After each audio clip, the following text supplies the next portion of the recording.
बहुत बहुत स्वागत कांति दादा।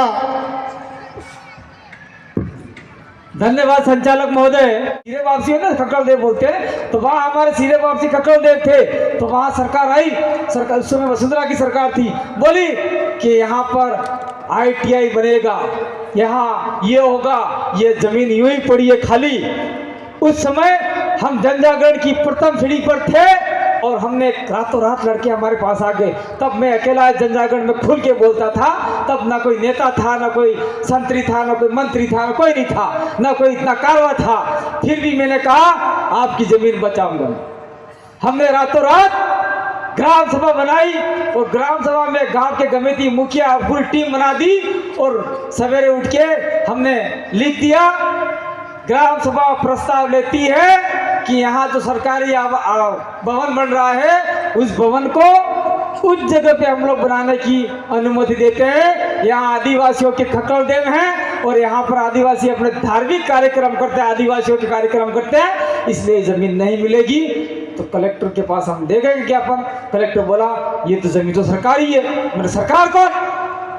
डबल बजा के बोला सरकार कौन? कौन सरकार बताओ? बबीता ने बोला सरकार 5-5 साल में बदल जाती है। तो कलेक्टर ने थोड़ा सा धमका के बोला, मैंने कलेक्टर साहब कोर्ट ऑफ कंटेम्प्ट कर देंगे, ध्यान रखना, आप बैठ जाओ चुपचाप। कलेक्टर बैठ गए और फिर हमने कहा सुप्रीम कोर्ट का आदेश है, अगर आदिवासियों की जमीन पे आपने कब्जा किया, आपने ITI बनाया तो बहुत बुरा होगा। तो आप विकास के विरोधी हो, आप आदिवासियों को शिक्षा नहीं देना चाहते।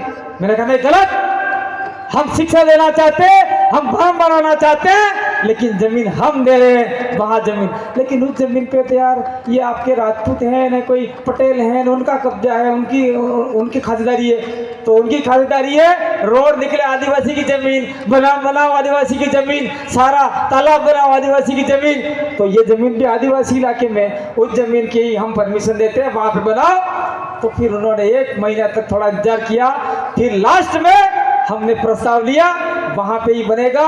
तो राजपूत की जमीन पे आज की तारीख में बहुत बड़ा ITI भवन चिखली के अंदर बन के तैयार है। ये ताकत आपकी ग्राम सभा में है, ये संविधान ने दे रखी है, इसलिए आपको इस चीज को मानना पड़ेगा। दूसरी बात, एक बार हमारे कर्मचारी को टर्मिनेट कर दिया, ये जनजागरण कर रहे थे, टर्मिनेट कर दिया। टर्मिनेट करने के बाद में कलेक्टर ने कहा आप रैली निकाल सकते। मैंने कहा रैली निकालेंगे, आप हमको कौन रोकने वाले हो? कोर्ट ऑफ कंटेम्प्ट सारी बातें बताई। उसके बाद में चुपके से उन्होंने नहीं, हमने परमिशन मांगा, फिर भी परमिशन देके लेटर जेब में डाल के डोकरे की जेब में चले गए। तो ताकत है आदिवासियों के अंदर, संविधान के अंदर, 5वीं अनुसूची के अंदर, लेकिन उसको समझने की जरूरत है और उसको इम्प्लीमेंट करने की जरूरत है।